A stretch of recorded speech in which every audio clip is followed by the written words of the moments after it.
Good Tuesday, everyone. This is meteorologist Dave Snyder at the National Weather Service with Alaska statewide weather. A powerful area of low pressure sits across the north and western Gulf of Alaska this afternoon.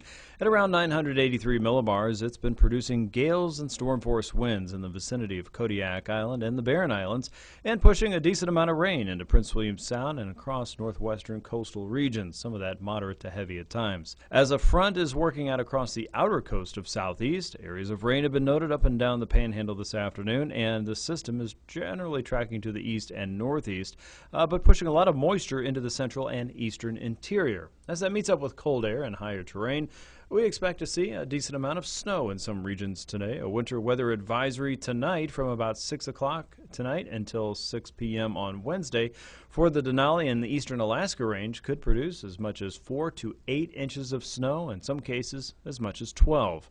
It does look like that will continue through the evening hours, so if you're driving northward tonight or south from Fairbanks, do expect to see some decent snow accumulations across some of those higher terrain areas in the vicinity of the Parks and the Elliott and the Steese. Now for the interior, a better chance of rain and snow around the Fairbanks region, but up above about 2,000 feet and higher, including areas around the Yukon Flats, the Middle Tanana Valley, and the Upper Tanana Valley. You could see 3 to 5 inches of snow, in some cases as much as 7. Again, the Steese and the Elliott Highway summits will be prone to seeing some of that accumulation as well. Winter weather advisories have been issued for those regions through tomorrow night.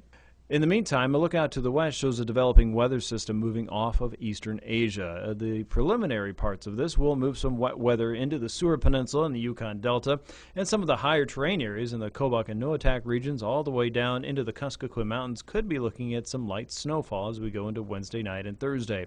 Behind that, though, is a stronger push of some westerly winds, and that has us watching the Norton Sound region, Seward Peninsula, Kotzebue Sound, into the Bering Strait and the Chukchi Coast, as it could develop some larger fetches of water pushing toward the coastal areas and perhaps produce some minor flooding. Right now, it looks like 35 to 50 mile an hour winds will be part of this next weather system again Thursday night into Friday, and there's no weather watches, advisories, or warnings out just yet.